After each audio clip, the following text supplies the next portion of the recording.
Thank you all for joining today. It's my pleasure to welcome you to this PQI Innovation webinar titled Missed Nursing Care on Labor and Delivery During the Pandemic. My name is Kaylee Vitek, and I will be operating the Zoom logistics for this webinar and introducing our speakers. And a bit about me: when I'm not providing tech support for PQI, I'm the project manager for the Massachusetts State Perinatal Quality Collaborative.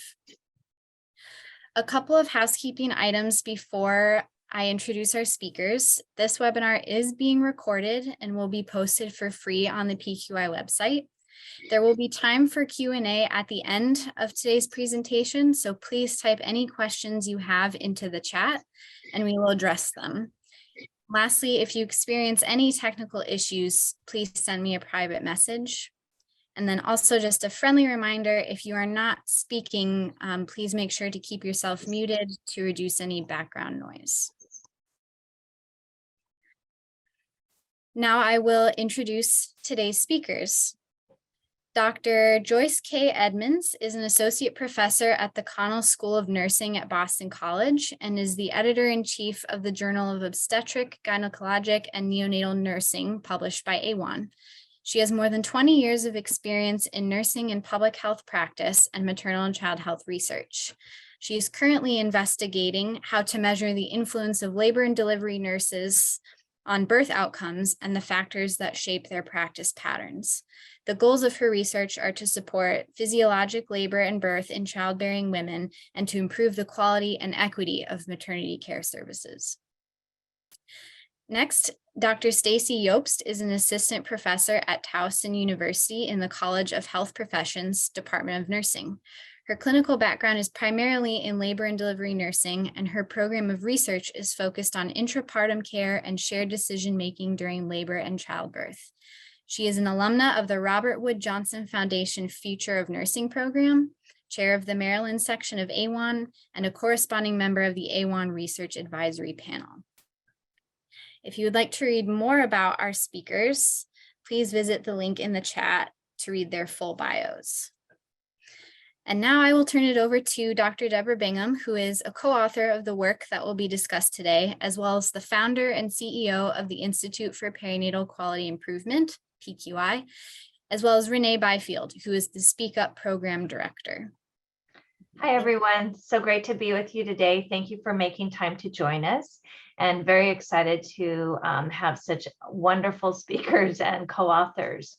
A little bit about the Institute for Perinatal Quality Improvement. We're still pretty young, and we were formed because we wanted to meet this mission, which is to expand the use of improvement science and to eliminate preventable perinatal morbidity and mortality and perinatal racial and ethnic disparities. We're working very hard to meet that mission. All of our decisions are determined, are measured against that mission, whether it will meet that mission or not. And we were formed primarily because of the maternal mortality, pregnancy-related crisis in the United States. We just keep going up while the rest of the world has seen a decrease. And so we want to expand the use of improvement science for that reason. And we know that over 80% of these deaths are preventable. Pregnancy-related deaths are preventable. So there's a lot of work that can be done. That's the good news, is that there's a lot of opportunities for improvement. We also have seen a rise in maternal morbidity. And so most of this rise has come out with the increase in C-sections, correlates to the increase in C-sections as well as blood transfusions. And so there's a lot of concerns about what's happening around birth. And so not only are we working to eliminate disparities, which you'll see on this slide is pretty significant. You see the non-Hispanic Black women suffer the greatest amount of pregnancy-related deaths. And so we're working to eliminate this disparity. Skin color is not a biologic, right? It's not genetics. And so the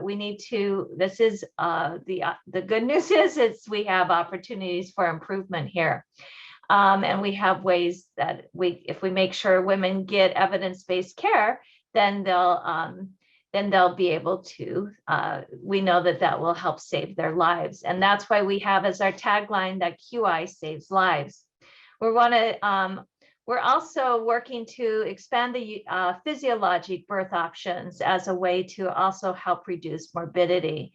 I want to thank the executive board for PQI for all of their work that they do to support our efforts. And it's really a wonderful board. And I also want to thank the editorial advisory board as well, and so grateful for all of their contributions. We're just going to give you a few brief updates from PQI. We work really hard here to meet our mission. And one of our most exciting areas is around the Speak Up program. And one of the things to just keep in mind is that conversation is where change begins, and we each have the power to change the conversations. And so that's where we come up with the Speak Up acronym and mnemonic. And we have created an action pathway for our Speak Up program. So we're not just about, it's not just learning, but actually learning to act in very powerful ways. And I'm going to turn it over to Renee Byfield, who is going to give you a little bit more updates around the Speak Up program. Again, she's the Speak Up program director for the Institute for Perinatal Quality Improvement. Renee. Thank you, Deborah, and thank you all for being here. So as you're seeing on the screen, Speak Up Against Racism, Implicit and Explicit Bias Education track is here. We have champion level, ambassador level, and faculty level. So with the champions and the ambassadors, what we do is we share quality improvement strategies so that at the end of each education, participants leave with an action plan. You know, with this content, often people leave not knowing what to do. So we fill that gap. The overarching goal, of course, is to close the racial equity gap, and that's our overarching goal. So we have champion level again, CNEs and CMEs are offered. Ambassador level is a one-day course, CNEs are offered. And also what we're going to be doing is having 2 ambassador courses this year so that those persons who are champions and have completed the ambassador course are eligible to apply to become faculty. Very exciting. We're going to be launching this at the end of, or actually in the summer of 2024. So looking really forward to seeing you all come to the champion course and the ambassador courses. Next slide, please. And I'm proud to say, and I watch these numbers very closely, Deborah will tell you, we're 1,332 champions strong at this point across the country. Very proud of this. Next slide, please. Another thing that we recently launched was our 28-day anti-racism challenge. And as a part of that, if it is free and anyone can sign up for it, you can still sign up for it. We launched in our second version February 1st, and we're into our second week. And what you receive is daily email reminders with a reflection or a quote, a learning activity, and an action for the day, an anti-racist action. So you can join with your teams, you can join by yourself, you can have your family join, but it just keeps us reminded of equity work should be rolled into everything that we do. So very proud of that. Next slide, please. And then we also offer 3 online education modules for Speak Up. This is not a replacement for the in-class session. However, it does reinforce the knowledge that champions do learn in the session. So, and we also, you can earn CNEs with this. Next slide, please. And then again, our ambassador course is being offered April 13th or May 25th. This is your last opportunity before we launch the opportunity for faculty. But remember, only champions can attend the ambassador course. So again, our national course is being offered in October for the champion. So you can get those dates and the registration on the PQI website. Next slide, please. Great, thank you so much. Hope some of you join us in our ambassador courses. So you become, if you're Speak Up Champions, you would be able to become faculty eventually, possibly. The other big initiative we have is to increase the safe use of intermittent auscultation. And we're really proud to say that A1 was so excited about the education that we created that they now also offer it on their learning platform. So it's great. We want to spread the use of intermittent auscultation, increased freedom of movement. This map was created in June of 2022, so we even have more people who have completed this. We have now 1,647 people who have taken this intermittent auscultation education. So that's not a small number. And I am really proud to say that this particular course was used as an incentive for the study that we'll be discussing today. We see the importance of people having expertise in quality improvement, and this quality improvement course is going to be held on June 6th of this year, so watch for announcements there. Again, QI saves lives. The work we do with QI is very critical, and we hope you join us and help support us. People with paid membership get discounts on all of the educational offerings. I now am going to turn it over to Dr. Edmonds and Dr. Joyce, who are going to be, Dr. Edmonds is the lead author of the study that, and Dr. Joyce is also one of the co-authors. So they're going to be giving the presentation about missed nursing care and labor and delivery during the pandemic. So thank you. Turn it over to you now. Thank you, Deborah, and good afternoon. I'm delighted to be here with my colleagues presenting on our study about missed nursing care, which really occurred during the first winter peak of the pandemic in January and February of 2021. Next slide, please. By way of background, missed nursing care refers to the unprovided or incomplete nursing actions that are intended to meet the needs of patients in a healthcare setting. It's also referred to as tasks or care left undone. The basic attribute is that patients do not receive the full complement of beneficial, essential, or routine nursing care in a timely manner. Since its inception, missed care as a concept or phenomenon of study has spread from the US to more than 22 countries. And the prevalence or frequency of missed nursing care appears to be high, both in the United States and internationally, in different healthcare settings and with different survey instruments.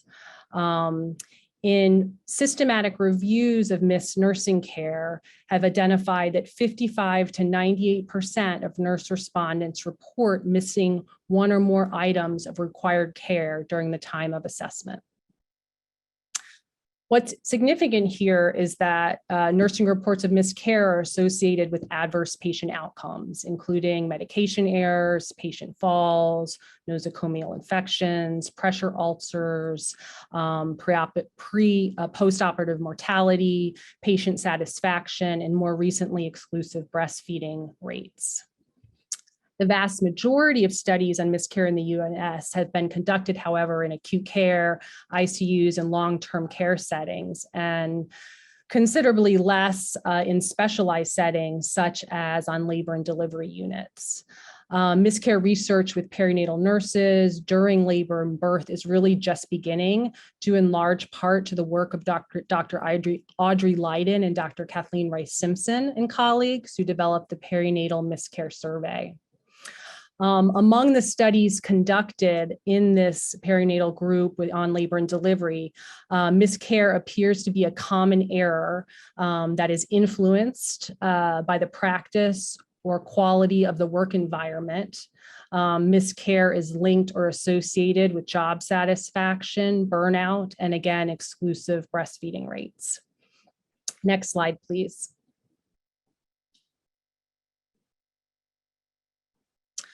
As part of the Agency for Healthcare Quality and Safety, they consider miscare to be a key topic in patient safety, and they've devoted a primer on the issue in their Patient Safety 101 primer series. And it really provides an excellent overview for those on the call who want to learn more. Next slide, please. On this slide, you'll see the conceptual model that really drives the work on miscare, following Donna Bedian's structure, process, outcome framework. This looks at miscare as a phenomenon, and then the multiple determinants or factors that influence miscare.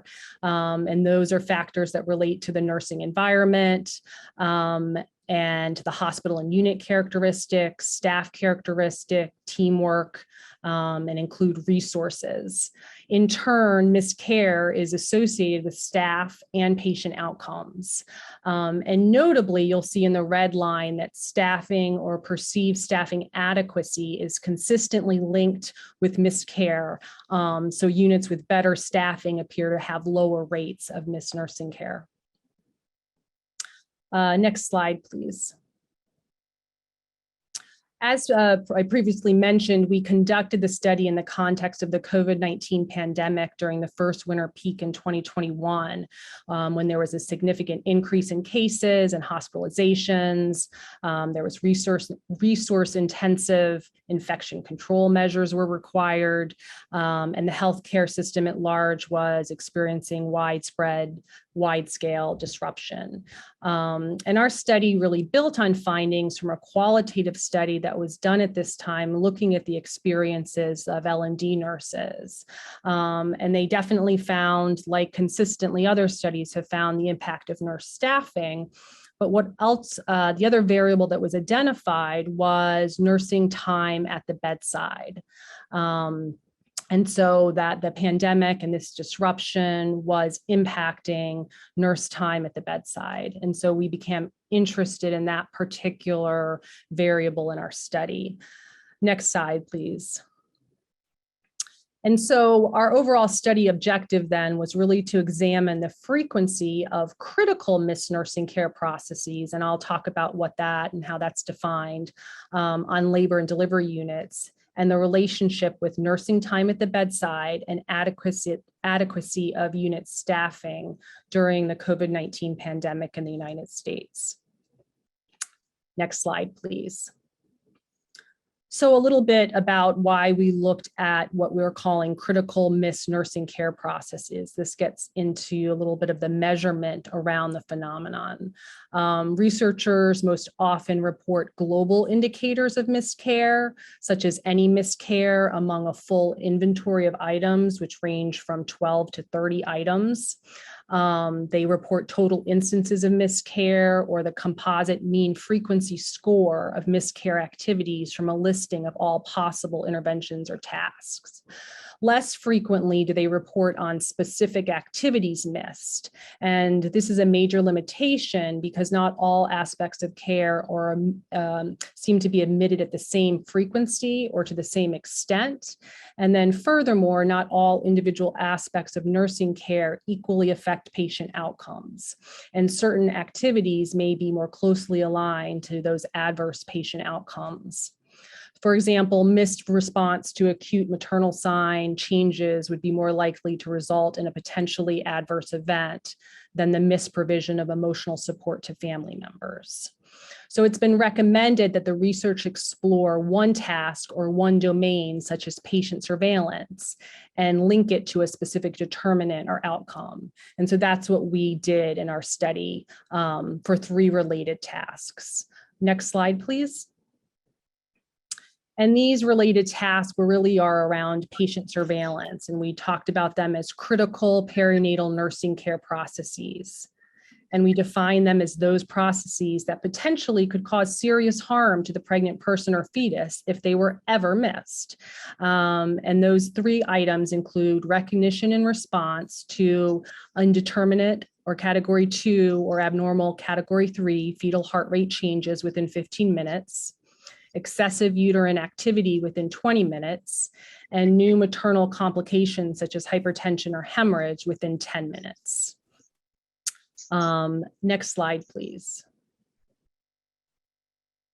So I'll now take the opportunity to turn it over to my colleague, Stacy, who will present the next set of slides.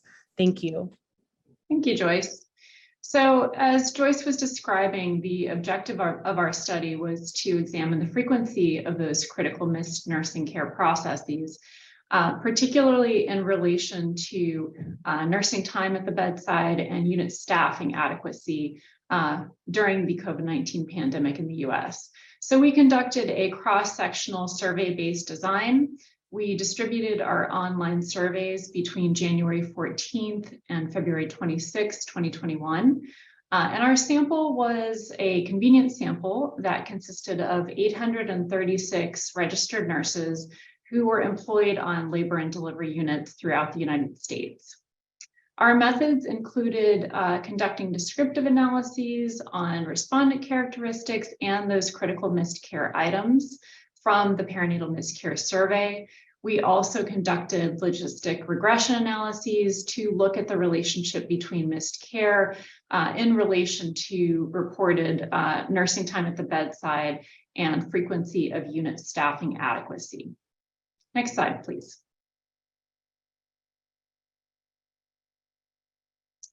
So the three measures that we included in our survey were the missed care survey, which, as Joyce mentioned, came from the perinatal missed care survey. We adapted it from that measure. And that measure looks at how frequently 25 essential nursing care practices were missed, meaning that those care practices were delayed, unfinished, or omitted during intrapartum care. And importantly, we specifically asked our respondents about those missed care processes in the past month for both themselves and also what they believed they'd observed of their colleagues as well. We also included a single item that we developed looking at time at the bedside. So we asked the question about nurses on the unit. Are they spending less time at the bedside and caring for laboring women since the onset of the COVID-19 pandemic? And this was a 4-point Likert question to rank how much time nurses were spending at the bedside. We also looked at staffing adequacy by using a single item from the missed care survey to ask how frequently respondents perceived staffing on their unit to be adequate. And the response options for that particular item were a 5-point Likert scale. Next slide, please. So our sample, as I mentioned, consisted of 836 nurses, and about just a little under half of those nurses reported having more than 15 years of experience as a registered nurse in the labor and delivery setting. The vast majority reported having a baccalaureate degree in nursing or higher level of education. 70% reported being a staff nurse as their main position at the hospital where they worked. About a third reported working at a hospital with greater than 2,500 births per year. About 1/3 reported working at a hospital in the Northeast territory or region of the US, and about a third reported working in a hospital located in the South. Just over half reported that staffing was adequate 75% of the time, and about half disagreed with the statement that registered nurses were spending less time at the bedside since the onset of the COVID-19 pandemic. Next slide, please.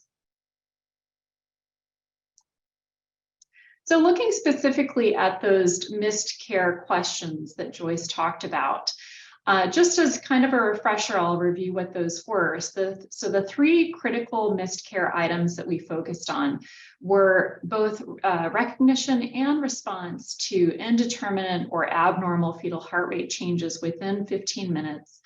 Again, recognition and response to excessive uterine activity within 20 minutes, and recognition and response to new maternal complications within 10 minutes. And as you can see with the blue bars on this figure, the majority of our respondents reported that these three critical items, fortunately, were rarely missed. So these bars range from about 77 to 85% for each of these critical missed care items.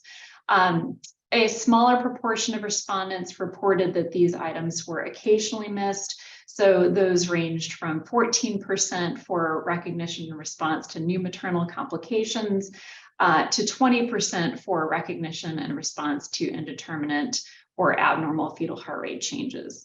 And the gray bar you can see, fortunately, again, is quite low. So that's about 1% for each of these critical missed care items. Respondents reported that those were 1% of the time or less frequently missed. Next slide, please. And so when looking at these three critical missed care items overall, we found that about a third, exactly a third of our respondents reported that any one of these three critical nursing care activities had been missed in the time frame that we excuse me, were looking at. And about 2/3 reported that any one of these three critical nursing care activities had not been missed. Next slide, please. So looking at our the results from our regression analyses, just as a reminder, the two independent variables that we looked at in relation to missed care as our dependent variable were less nursing time at the bedside and frequency of adequate unit staffing. And for both of these regression models, we adjusted the models with several variables. So specifically, we looked at, we adjusted the models by years of experience as a registered nurse, highest level of education, type of position on the unit, annual birth volume magnet status, and geographic region where the hospital was located.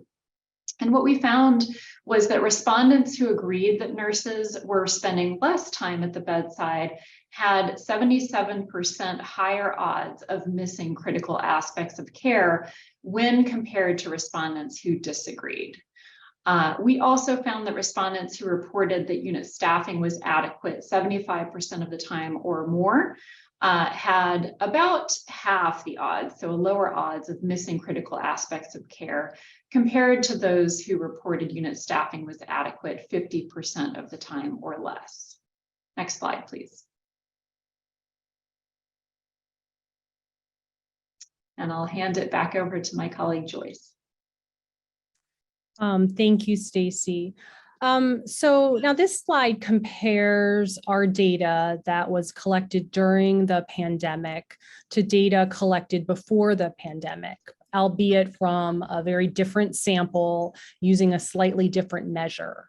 The comparison, although imperfect, actually shows that the frequency of these three reported critical perinatal nursing care processes was lower during the pandemic. Just to note in terms of the differences, because it's not a perfect comparison, in our study, we assessed the frequency at which these care practices were missed, that is delayed, unfinished, or omitted during labor and birth in the past month by nursing staff, including the respondent, while the Leiden study assessed the frequency at which these routine nursing care practices were delayed, unfinished, or completely missed during labor and birth with no time frame for recall. And so given that our study was done during the pandemic, we just wanted some point of comparison, although a lot more research is needed to really understand these numbers and why perhaps ours were lower during the pandemic, but an interesting comparison at that. Next slide, please. So in summary, we found that approximately 1/3 of the respondents to our study reported that at least one of the three critical nursing care processes was missed in the past month by themselves or nursing staff on the unit. And then we found less time at the bedside, which is really that new variable that we contributed to, and adequacy of unit staffing was significantly associated with these reports of the 3 critical nursing care processes being mixed. Next slide, please. So what? Why is this important? The findings are really important in relation to the worsening childbirth outcomes in the United States. So a significant proportion of severe maternal morbidity and mortality events are preventable, as Deborah pointed out, but they often involve failure to recognize and respond to signs and symptoms of clinical deterioration. And oftentimes that's a resource issue. And that these critical aspects of care that were reported missed, even though, in the minority, they were occasionally or rarely missed by a small proportion of respondents, may contribute to serious and potentially preventable harm, because these things are needed for every patient every time. Next slide, please. So we think the results of our study, together with those on the other studies that have been done in this area of nursing practice, can inform improvements in clinical practice, staffing patterns, and organizational policies to enhance the quality of nursing care and reduce the potential occurrence of adverse events. So certainly, methods to ensure adequacy of nurse staffing and, importantly, bedside presence need to be implemented. There's this notion that monitoring instances of miscare may serve as an early warning system for adverse events. So can missed care sort of act as the canary test for maternity care? And then from a measurement perspective, we really found that we need better and improved and novel methods to really assess the time a nurse spends at the bedside in terms of future methodological work. Next slide, please. So thank you for your participation and listening to us, and thank you for those on the call that participated in the study. And we'd love to entertain any questions that you might have at this time. So there's a question from Nikki. She says the bar graph and the pie chart of the percentages of missed tasks don't seem congruent, and she's wondering what she's missing. So do you want me to go back to those? Okay.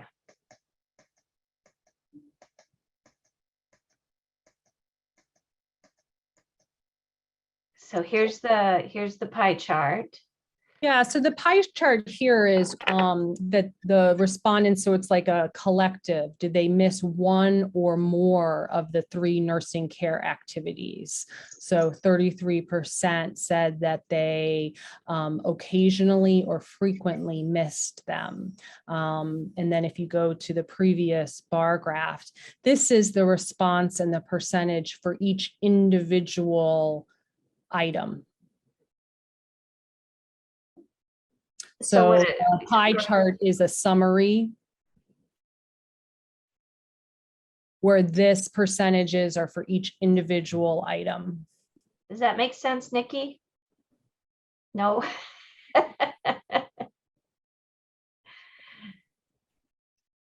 Makes sense to me. So overall of our 836 respondents, about 33% either on one or more of these was in the orange or gray area. And that's what the pie chart shows. The collective, when you look at the 3 items together. But wouldn't it seem that if you added up the gray and the orange together, I mean, if you added them together, it comes nowhere near a third. Oh, never mind. Okay, so all of these 3 are added together. Yes. I'm sorry. That's okay. Good question. I'm glad you're really engaging with the data. That's fantastic. We have plenty of time for other questions. Feel free to type in the chat your comments or questions. Do you have another question, Nikki? Yeah, I had typed it in the chat earlier because I think, who was it? I read some research somewhere that says you want to look at the outliers to find out what they're doing right. And in a lot of the data, I've always seen that the Hispanic folks have the lowest rates of maternal morbidity and mortality. So what can we learn from them? I mean, we want to focus on keeping everyone safely cared for without a doubt, but they show this number shows that they're always at the other end. Like what are they doing? Well, how is it working better for them than for even for anybody else? Okay, so yes, Nikki, I would just clarify that actually they do not have the lowest rates of pregnancy related mortality are white women. And so, but they do not have as high a rates or disparity as Black women overall. So just to, but there is the Hispanic paradox, right, which you may have heard about. So there are plenty of studies that talk about, and those that may not have heard of that, it's like when people who are new to the US, immigrants new to the US come here, they have actually better outcomes than if they've been here longer. So you can't, so it's, Okay. and so this called kind of a paradox, and there is some speculation. I don't know any specific definitive research to say otherwise, but to say for sure, but there is some hypotheses that there's a little more social support among the Hispanic community. But I think mostly the data seems to point to longevity. How long have you been here? And many of the some of the Hispanic population have been here less time in the US. So like it's like almost a dose effect. The longer you're here, the worse your outcomes if your skin is darker. Then so yeah. So Nikki, more to learn on that. Yeah, it just didn't. I think if I'm correct that the Hispanic were the lowest in the graph that you showed at the beginning of the presentation. Yeah. But that's just one graph out of many. I mean, it's right. but Right. may I add to this, Deborah, Nikki, the notion of looking at what they call positive deviance is kind of a very interesting idea in research in general. So who is getting it right and what can we learn from them? And so I know in my work with labor and delivery units, we're more interested in looking at sort of the outliers in terms of the higher performers to help really understand that, not so much, those that may not be have optimal performance because of all the known organizational and resource constraints that impact practice. But I think that's an important approach to how we think about problems. Yeah, I love that. Those extreme cases can be very informative. So we have another question. Is there any literature on the amount of labor support time at the bedside during the pandemic and cesarean section rates? Feels as if there was less nursing time in the patient rooms. So Tracy, yes, our data suggests, and it's primarily qualitative data from a previous study that we conducted, as well as from this study. We didn't show some of the open-ended responses, but in fact that there was the majority of respondents in our study had suggested there was less nursing time in the patient room because of fear of infections, time to put on personal protective equipment, less staffing. However, on the flip side, there were some instances where nurses actually described being able to spend more time at the bedside, providing more labor support because of visitor restrictions. They were the only ones there, and they didn't necessarily have to attend to family members and labor support people, and were able to cluster their care and really be more present. So the majority suggest what you're saying was that there was less time at the bedside. In terms of literature on the actual quantification of labor support, and then that relation to C-section rates. I've not seen a study like that, but I think part of actually what we, our team has really talked about a little bit more is getting better measures of not only time at the bedside, but also sort of what's being done in terms of labor support to be able to do exactly what you're suggesting, is to linking that to cesarean rates or other outcomes. And nice to see you, Tracy. Deborah, before we move on, I'll just mention, Joyce, you're, I believe, referring to the study that you conducted with Aaron, but Joyce and I also have an additional study that should be hot off the press really any day, published through Maternal Child Nursing. And this was also a qualitative study where we surveyed perinatal nurses about their challenges, job satisfiers, and self-care strategies since the onset of the pandemic. And it was very interesting because visitor restrictions were both a leading satisfier and a leading challenge. And so we really believe that that shows there's an opportunity to better think about, if you were in a circumstance like a pandemic, where there are limited visitors, how can we better support our nurses to be able to provide that continuous labor support under those circumstances? Yeah, and building on that, I'd be really curious, take this opportunity to ask this group of experts if they have any thoughts around how researchers like myself and Stacy and Deborah would consider measuring time at the bedside or the amount of quality of labor support.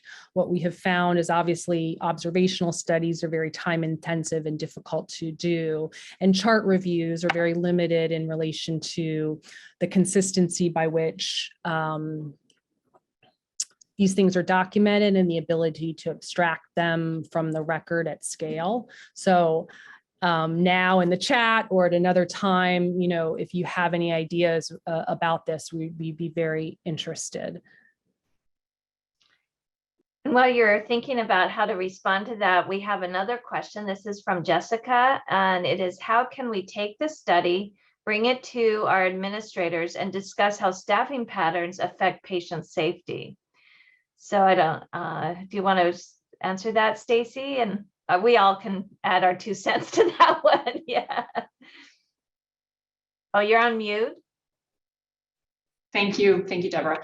I think I'll kind of tag on to what Joyce said. I think we actually are asking to turn this to you to say, we believe that measuring time at bedside is really important. And so, Joyce and I have had many meetings thinking from a methods standpoint about how we could possibly do this, and it's really challenging. So I'm just curious as to whether, there has been any attempt to, in any of your units, to measure how much time is spent at the bedside, what is being done when nurses are at the bedside. We think those are both very important questions. And it's from a method standpoint, it's really difficult to collect that data. Thank you, Stacey. I agree. And that's what makes this work in sort of trying to explore the influence of nurses so difficult sometimes is the measurement, because a lot of what we do is invisible. But to your point about linking staffing with outcomes, could you go to the slide on the conceptual model, which I believe is maybe 3 slides in? And what I want to say about this is really important. Whoever, let's see, was that Jessica who brought this up, that the conceptual model slide, sorry. Yeah, sorry, I clicked past it too fast. Sorry, there we are. Yeah, so what you're suggesting is exactly this, is that we know, and there is really clear evidence that staffing influences patient outcomes. And the suggestion really is that, well, the process, so that's clear. There's data that really shows, staffing adequacy influences outcomes. So there is a relationship amongst those 2 variables, but the process variable that's missing and that's suggested as one is that the reason why staffing, in terms influences patient outcomes, is this idea or phenomenon of missed care. But, staffing patterns, affect patient safety for sure. And I think it was Jessica who asked the question about, boots on the ground. How do you implement change here? I think the great news is that we have updated staffing standards, recommendations from A1. I mean, those are brand new. And, there could be those who might say, well, what is adequate, right? Well, we now have guidance as to what adequacy looks like. And so I think that this could be something that really on any labor and delivery unit, you could take those guidelines and do some measurement. You could do a quality improvement project and look at, okay, what do our staffing numbers look like with respect to our acuity levels on any given day at any given time? And just begin there. If you don't know whether you have adequate staffing with respect to those guidelines to begin with, then you don't have a baseline to make that change. So that would be my, Deborah is our expert on implementation science here, but that would be what I would say is you really need to have a sense of where you're beginning to make that change. I would agree, Stacy. You do need to have that baseline, and you have to have some data to help you. I also think there's it's under recognized, and I think sometimes nurses don't always explain this to people. And there's this assumption that that it's not clear to people the role of the nurse, but in the bulk of the hospitals in the United States, it is the nurse who mobilizes the team. It is the nurse who performs the surveillance activities. And if the nurse is too distracted or too busy or doesn't have enough bandwidth, too exhausted, then they're going to miss care. So that's what Joyce was saying. That's what Stacy was talking about too, is that's one of our thoughts, is that miscare may be that canary or that a way into this, but that not all miscare is equal. And that was something I think that's a big contribution of this paper is, some nursing activities they're all important. I'm not saying they're not, but there are certain things that will lead to specific harm to patients. And with the crisis in our outcomes, that's why it's so exciting that we help support this research, is because with these higher rates of poor maternal outcomes, and including death and injuries, severe injuries and death, we need to make sure that we have adequate nurses, and nurses have the adequate skills. So anyway, we are also curious, like, do you think it makes sense that we are focusing in on 3 key activities? And do you agree that these activities are critical for patient outcomes? There isn't research to prove that. I mean, it seemed to us to make sense, but it would be, but that's one reason we focused in and spent more energy on those 3 things. And Deborah, thank you. While people are sort of thinking about your question, I would like to add that we did not see, surprisingly, however, a correlation between perceptions of and the frequency of unit staffing adequacy and reports of less nurse time at the bedside. So those 2 were not associated, and in fact, our larger effect sizes were associated with less nurse time at the bedside, which suggests that even in circumstances or even when nurses reported that unit staffing was adequate 75% or more of the time, they still reported this notion that there was less nurse time at the bedside. And that, of course, was during the pandemic, but that was the variable that had the stronger effect size. Yeah, so Jennifer, you wanted to know what the question I was asking is, do you think it makes sense that these 3 items we focused in on, which we considered critical nursing care, do you agree that they are critical nursing care? I guess is kind of, feel free to type that in. And then I don't know if you saw that Nancy put in a suggestion for how to keep track of nurses' time, where nurses are. She talks about trackers. Oh, and just Jennifer wants you to restate your statement about correlation. Joyce. Deborah, before we move on, before we do that clarification, do you mind if we just pause? I wonder if Nancy would be comfortable unmuting and just sharing a little bit more. I'm certain Joyce would be curious to hear more about that, and I certainly would, about how that tracking works. And of course, if you're not comfortable, we understand. We can move on. Oh, there's Nancy. We can't hear you though. Hi, Nancy. Hi. Sorry, can you hear me now? Yes. Yes. Okay. We have a call light system that's called Critical Alert. And the nurses, we don't use this part of it, but it came with these little buttons that the nurses could wear on their uniforms top.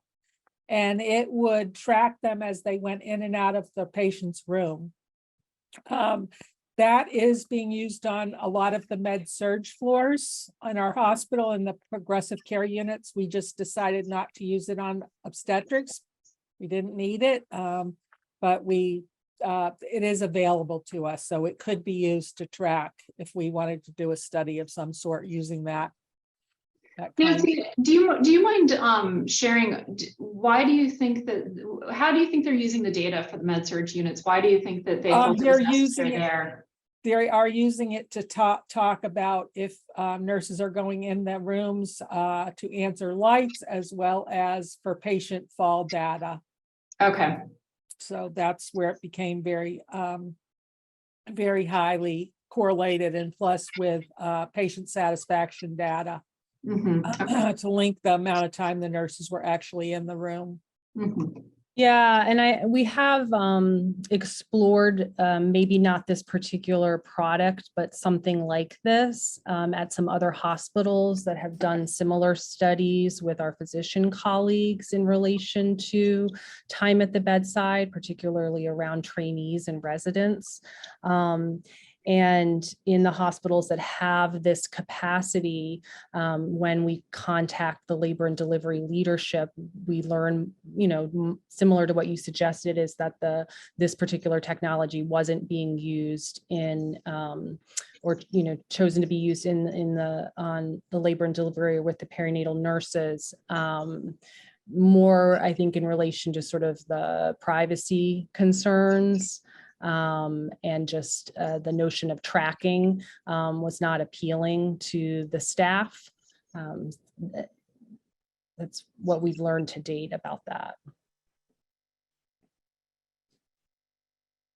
But it does cause me to have a little bit of concern about, why do we think this information is valuable in the med-surg setting, but somehow not valuable in the perinatal setting? Because kind of going back to one of our participants' comments about, labor support is critical. We know that. And so this is something we need to do a better job of measuring, understanding what types of labor support make a difference. I wish I had it. As our NTSB C-section rate has come down to way below the national benchmark, and if I had started collecting that data earlier, it would have been great. Just messing around. Would have been a great study. Yeah. So going back to the clarification question, I am wondering if the question that person had might have been related to the definition of effect size. Maybe they could let us know if that was, or it might have just been the whole thing. I'm not sure. Yeah, I'm trying to look back to see who wanted the clarification, if they could come off mute and tell us exactly what they want clarified. It's Jennifer. Where are you, Jennifer? Can you hear me? Yes. Okay. Joyce's first statement, she went on to clarify with a little bit more detail what she meant, but just her last statement about the correlation between, I think it was staffing standards and maybe the missed nursing. I just got lost in the words there. I was trying really hard to follow, and I apologize. I just got lost. Sure, no, that's a great question. Thanks for asking. In other words, when we were looking at examining these two variables as part of a model that multivariate model that controlled for unit and hospital and nursing characteristics, we looked at the correlation or the association or the relationship between reports of frequency of unit staffing adequacy and less nurse at the bedside. And I thought there would be a really strong correlation. And so that only one of those variables would be really useful to look at because they kind of represented the same, they were two related to one another.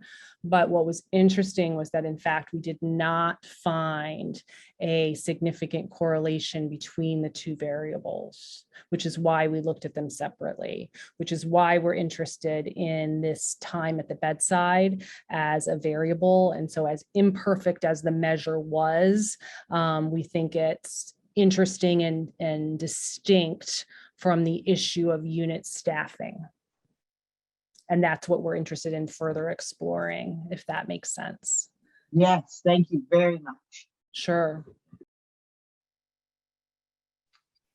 Are there any more questions? We have a couple more minutes before we need to close, but wanted to just make sure if there's any other questions that anyone might have.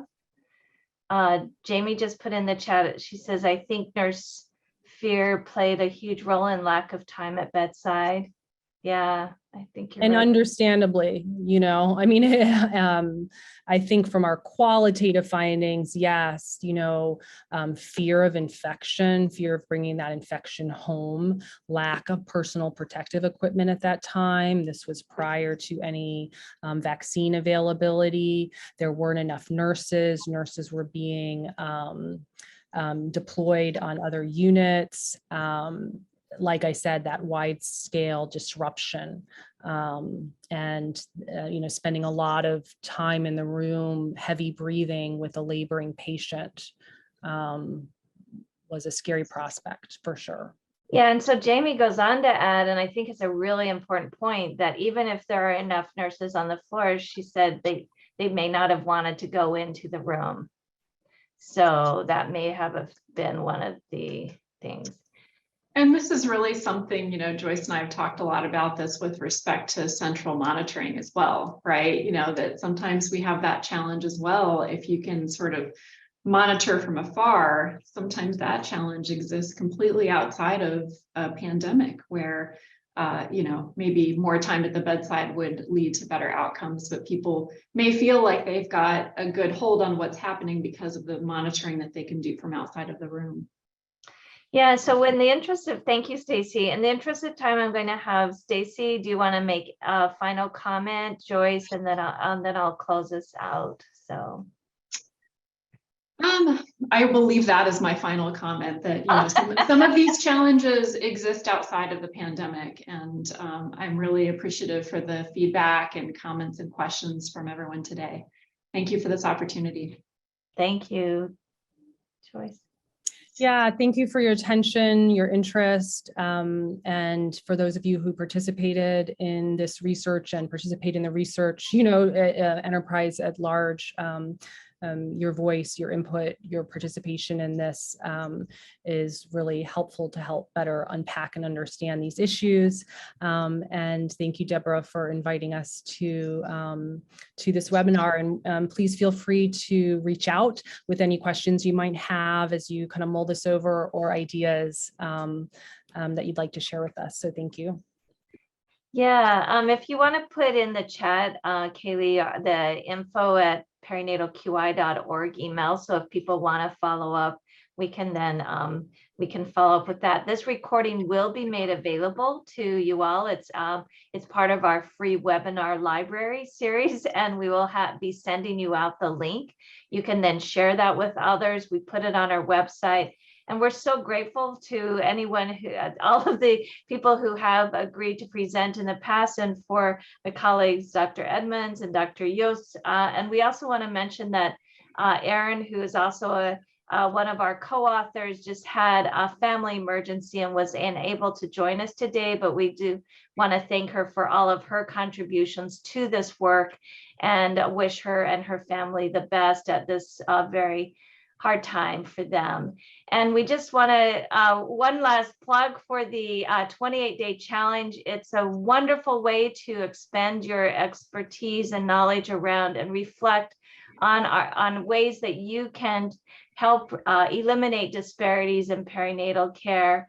And thank you to my colleague Renee for all of her fantastic work at PQI, as well as Kaylee for running the logistics of all of this meeting. It's been great being with you all, and it's so fun seeing so many people's names that I recognize. And thanks for all of the support, for all of the work you do to help PQI grow and help make a difference in the country. So thanks, everyone, and we hope you have a wonderful rest of your day, and best wishes to everyone.